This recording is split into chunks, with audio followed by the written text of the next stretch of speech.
Happy lunch hour, gang. All right, I got a question for you. If you get up tomorrow morning and the morning news, if you're listening to it, says there's an 80% chance of rain today, would you take an umbrella with you? Or maybe a jacket? I don't know. Something to keep you dry? Probably. Or maybe if you just have to walk out in the garage and go park in a parking garage, not a big deal. And if you got to go, I don't know, catch a train or walk to work, you can probably take an umbrella. 80% chance of rain, right? You'd prepare for it. That's the point of what I'm talking about. There's a new study that came out that I saw. This was reported yesterday about the job market.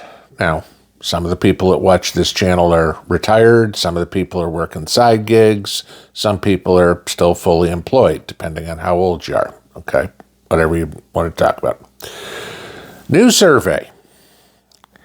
81% of the people with a statistical probability of 99% fear that they're going to lose their job this year. Okay? 4 in 5 people are afraid of losing their job. 76% of the American population believe there's going to be an increase in layoffs this year. And 92% of the population fear we're going to go into a recession. What are you doing about it? Now, fortunately for us, at least those of us who have been doing this for a while, we're probably relatively well off to survive the storm, if you will, okay? Depending on how long a recession lasts, if we're into a depression or something. If the recession lasts about 6 months, okay. God knows I've said it enough. Have 6 months worth of money put back to pay your bills, et cetera, you'd have that. Hopefully most of the people on this channel have enough food to put back, or enough food put back. If you lose your job, you're not going to be out there starving. I'm hoping, unfortunately this isn't true for the majority of the population, that your preparedness plan is not, well, I'll go get food stamps or eat out of the food bank. Okay? That's not a great plan. I get the fact that some people are already on food stamps or maybe already eating from the food bank because of Social Security doesn't go that far or whatever reason, my spouse died or whatever. But when you look at 4/5 of the country believe they're going to lose their job, that's scary. Now, I want to give you this. Last month, March, okay, last month we have numbers for, U.S. employers laid off 275,240 people. Okay? Now, I'll give you this. A majority of those were government employees that got hit with DOGE cuts. All right, that was 216,215. So that's still left. About 60,000 people working in the private sector lost their jobs, got laid off. Whether the company closed, whether the stock market had something to do with it, the tariffs, companies are like, oh my God, you see some of these IT companies, we're laying off people because we don't know what's going on. You saw earnings come out of a couple of banks on Friday, and they said what their earnings were, but did not give any forward guidance to analysts because they're like, we don't know what is going on. We don't know how the tariffs are going to affect us, what's going to happen with interest rates, et cetera, et cetera. We are in a situation now where confusion is what's ruling the day. And that does not sit well with a lot of people. Okay. To give you an idea of those 275,000 people who lost their jobs last month, that is the second highest monthly amount ever since that number started to be calculated back in 1989. The only months that were ever higher than that were April and May of 2020, where we had massive layoffs due to COVID. Think about that for a second. What happens to you personally, or your family, your kids, whatever, if you go into work tomorrow morning and the boss says, Friday's your last day? Are you ready? Are you prepared? Have you put the money away for a rainy day? Have you got the food put back? Do you have a plan?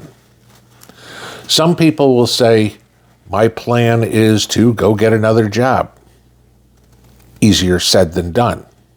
You look at all these government employees who are losing their jobs. They're directors, making $200,000 a year, and they figure, I'm going to go to the private sector and I'll be a director making the same amount of money. And then they go in and say, we could offer you a manager's job at $100,000 a year. And they go, I can't live on that. I've got a mortgage. I've got a Mercedes payment. You had 2 kids in private school. And they're like, well, that's what you're worth. Sorry, your government skills do not transfer to the private sector as much as you thought they would. Okay, around here you actually have to work. But how do your skills transfer? Well, I own my own business. I'm okay. I own the hardware store, right? Somebody would say that. Cool. Until there's a recession, which, again, 92% of the public thinks we're going to have a recession. And all of a sudden, people aren't buying as much in the way of 2x4s and power tools and plumbing supplies and whatever. And you have to close the shop. Or Home Depot decides they're going to build a new store 3 miles from your hardware store. And they can sell stuff cheaper, and they put you out of business. These are the things that people have to pay attention to. We cannot walk around with our heads in the sand and go, gee, everything's fine, I'm doing okay, and expect your job is going to be there. A lot of government employees thought that. I work for the government. They'll never lay me off. I've got a perfect cushy job. I'll spend 40 years here and retire. Until they came in and said, your last day is Friday, which has happened to a lot of people. Since the beginning of the Trump administration, 280,253 people in 27 different agencies have been laid off. There's something like 700,000 that have been retired or taken their buyout packages or anything like that. Okay? Good for them. But the 35-year-old, 40-year-old something who has 2 younger kids, maybe, tweens or something, who is getting into their peak earning years, but also at their peak expense years, gee, we just bought a house a couple of years ago, so you're paying the majority of your mortgage payments still going to interest. The kids' sports or activities are a lot more expensive now than they were before. What do?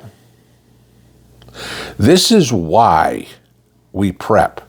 This is, again, one of those things of little issues, big issues, and Armageddon. A job loss is a personal SHTF situation that you can certainly have happen at any time, and it can blindside you. You don't have to be, accused of stealing or anything else from the company to get fired.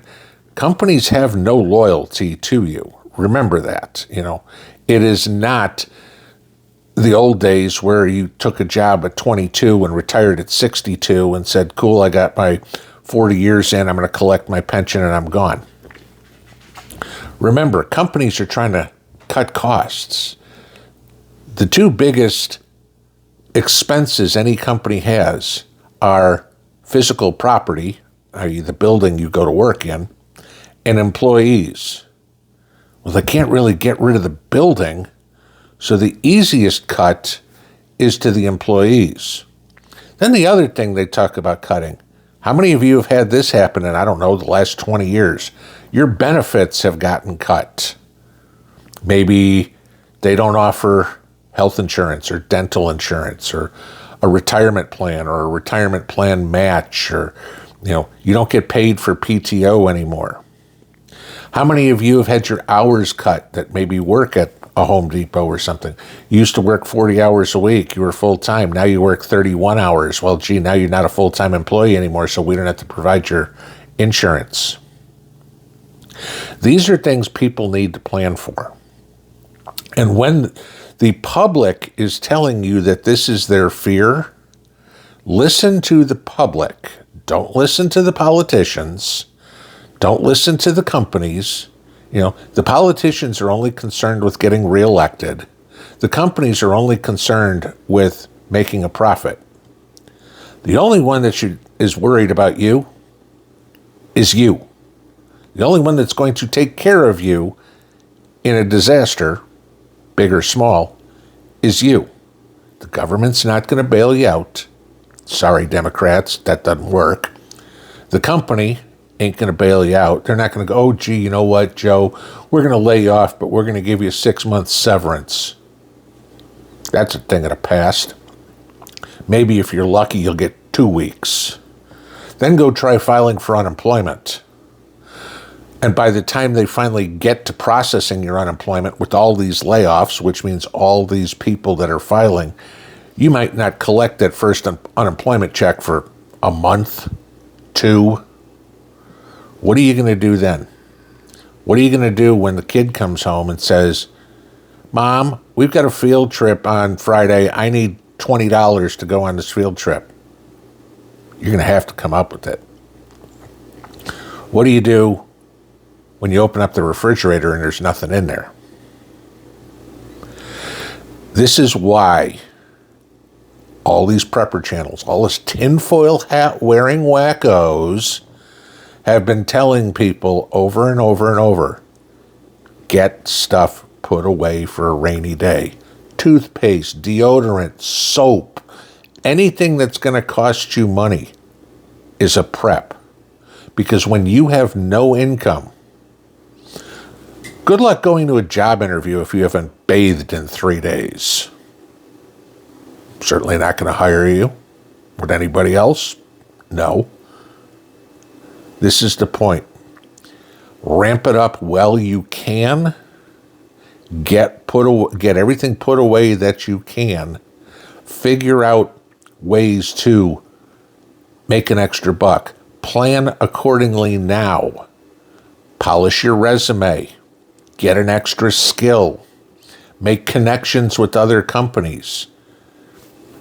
You may have to leave your job working in the hardware store and go wait tables. You might have to work evenings or weekends if it means saving your house or feeding your family. But again, if the weatherman said 80% chance of rain, what would you do? Pinball out.